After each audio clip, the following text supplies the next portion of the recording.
हिंदू जननायक लोकनेते आमदार गोपीचंद पडळकर साहेब यांच्या जीविताला या जिहाद्याकडून धोका निर्माण झालेला आहे।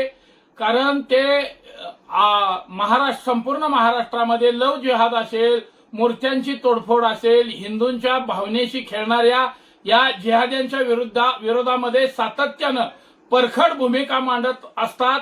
या जिहाद्याकडून त्यांची रेकी करण्यात येत आहे। सातत्यानं त्यांच्या पाठीमागं वॉच ठेवण्यात येत आहे।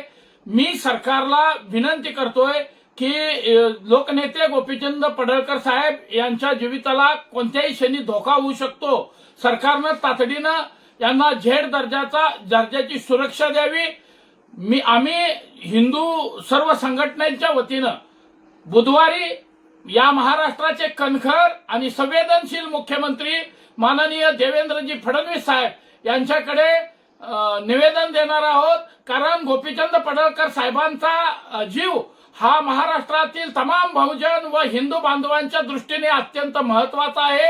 या जिहाद्यांच्या अतिरेकी कारवाई करणारे अनेक युवक त्यांच्या पाठीमागे लागलेले आहेत। त्यांच्या जीविताला कधी धोका निर्माण होऊ शकतो। सरकारनं वेळीच दखल घ्यावी।